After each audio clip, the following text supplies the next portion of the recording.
Om Swastiastu. Halo semuanya. Pada kesempatan kali ini, saya dan teman-teman saya membuat video pembelajaran mengenai mata kuliah Sistem Informasi Manajemen. Jadi sebelumnya izinkanlah saya untuk memperkenalkan diri saya dulu dan juga rekan-rekan saya. Saya sendiri Gusti Agung Nilam Putri sebagai pembicara pertama. Kemudian ada I Gusti Ayu Chandra Puspita Dewi sebagai pembicara kedua, dan ada Sisiliana Dewi sebagai pembicara ketiga. Adapun beberapa pembahasan yang akan kita sampaikan di video kali ini. Yang pertama, mengenai sejarah sistem informasi. Yang kedua, manfaat sistem informasi. Yang ketiga, para pemakai informasi. Yang keempat, manajer dan sistem. Yang kelima, data dan informasi. Yang keenam, evolusi sistem informasi komputer. Yang ketujuh, organisasi jasa informasi. Dan yang kedelapan, kita akan membuka sesi diskusi. Oke, kita langsung saja masuk ke pembahasan pertama yang mengenai pengembangan sistem informasi. Sistem adalah kumpulan bagian-bagian atau subsistem yang disatukan dan dirancang untuk mencapai suatu tujuan, sedangkan informasi diartikan sebagai hasil pengolahan data yang digunakan untuk suatu keperluan.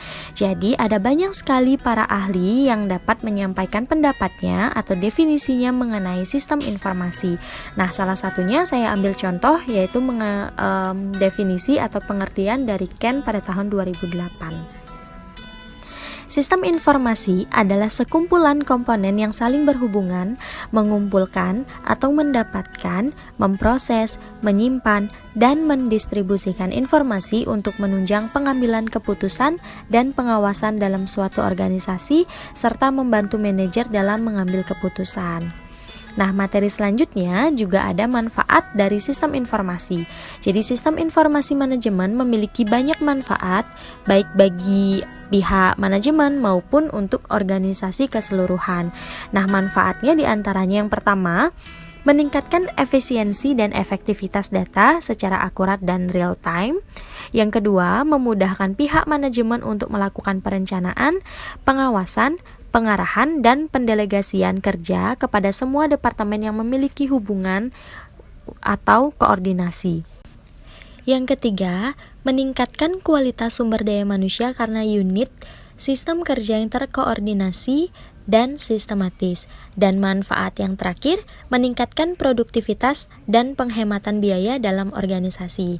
Nah, itu tadi penyampaian dari saya mengenai pengertian dari sistem informasi dan juga manfaatnya. Untuk yang selanjutnya, para pemakai informasi akan dilanjutkan oleh pembicara kedua, dan selanjutnya lagi akan dilanjutkan oleh pembicara ketiga. Waktu dan kesempatan saya persilahkan. Di sini saya akan lanjut menjelaskan materi tentang para pemakai informasi. Penggunaan pertama output komputer adalah para karyawan administrasi bidang akuntansi. Beberapa informasi seperti yang dihasilkan sebagai produk sampingan dari aplikasi akuntansi juga tersedia bagi para manajer.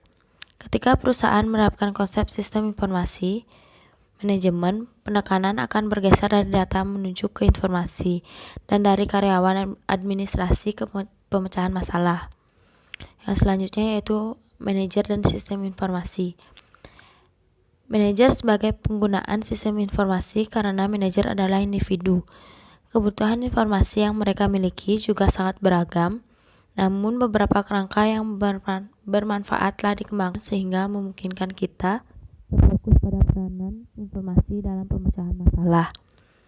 Sistem informasi yang bermutu tinggi tidak dapat dikembangkan kecuali profesional sistem informasi dan manajer memahami kerangka manajerial yang menjadi dasar dari organisasi modern. Yang selanjutnya yaitu data dan informasi. Data berdasarkan macamnya ada dua, yaitu data internal dan data eksternal. Data internal adalah data yang menggambarkan situasi dan kondisi pada suatu organisasi secara internal. Misalnya data keuangan dan data pegawai. Sedangkan data eksternal yaitu data yang menggambarkan situasi serta kondisi yang ada di luar organisasi. Contohnya jumlah penggunaan suatu produk pada konsumen. Dan data berdasarkan jenis ada dua. Yang pertama yaitu kuantitatif dan yang kedua data kualitatif. Data kuantitatif yaitu data yang dipaparkan dalam bentuk angka-angka. Sedangkan data kualitatif yaitu data yang disajikan dalam bentuk kata-kata menggunakan makna. Dan informasi merupakan hasil pengolahan data yang telah mempunyai arti sehingga dapat digunakan khususnya oleh manajemen dalam membuat keputusan. Ada 3 aktivitas yang terjadi dalam sistem informasi.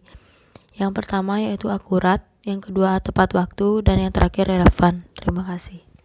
Terima kasih atas waktunya. Di sini saya akan menjelaskan evolusi sistem informasi komputer. Di sini ada 5. Yang pertama ada fokus awal pada data atau Electronic Data Processing atau EDP.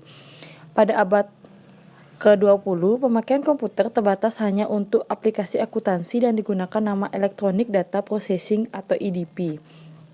Yang di sini merupakan aplikasi sistem informasi yang paling dasar dalam setiap perusahaan. Di zamannya kita sekarang menggunakan istilah sistem informasi akuntansi yang menggantikan Electronic Data Processing. Yang kedua ada fokus baru pada informasi atau sistem informasi manajemen atau SIM. Konsep penggunaan komputer untuk mendukung sistem informasi manajemen melalui diperkenalkan pada tahun 1964 oleh para pembuat komputer. Konsep SIM ini menyadari bahwa aplikasi komputer harus diterapkan untuk tujuan utama menghasilkan informasi manajemen. Yang ketiga ada fokus revisi pada pendukung keputusan atau Decision Support System atau DSS. Di sini dijelaskan sistem informasi manajemen terus berkembang dalam menghadapi kelemahan-kelemahannya. Muncul pendekatan baru dengan nama Decision Support System atau DSS itu. Sistem penghasilan informasi yang ditujukan pada suatu masalah tertentu yang harus dipecahkan oleh manajer. Yang keempat ada fokus pada komunikasi atau Office Automation atau OA. Di sini dijelaskan penerapan OA Office Automation untuk memudahkan komunikasi dan peningkatan produktivitas di antara para manajer dan pekerja kantor lainnya melalui penggunaan alat-alat elektronik ini. Yang kelima ada fokus potensial pada konsultasi. Adalah ide dasar dari AI adalah bahwa komputer dapat diprogram untuk melaksanakan sebagai logis yang sama seperti manusia. Dan yang selanjutnya saya akan menjelaskan organisasi jasa informasi. Di sini organisasi jasa informasi adalah unit perusahaan yang bertanggung jawab atas sebagian besar sumber daya informasi dapat dinamai sebagai macam, termasuk definisi SIM, departemen SIM, IT, dan IS. Spesialis informasi mengidentifikasikan beberapa spesialis informasi yang termasuk dalam rantai komunikasi tradisional. Spesialis informasi dalam rantai tersebut mencangkup analisis sistem, pengelolaan database, spesialis jaringan, pemrograman, dan operator. Terima kasih. Baiklah teman-teman semuanya, itu tadi penyampaian materi dari kami mengenai sistem informasi manajemen. Mohon maaf apabila dalam video tadi ada yang kesalahan yang kami sengaja maupun tidak sengaja. Semoga video ini dapat bermanfaat bagi teman-teman semuanya. Sekali lagi, terima kasih sudah menonton.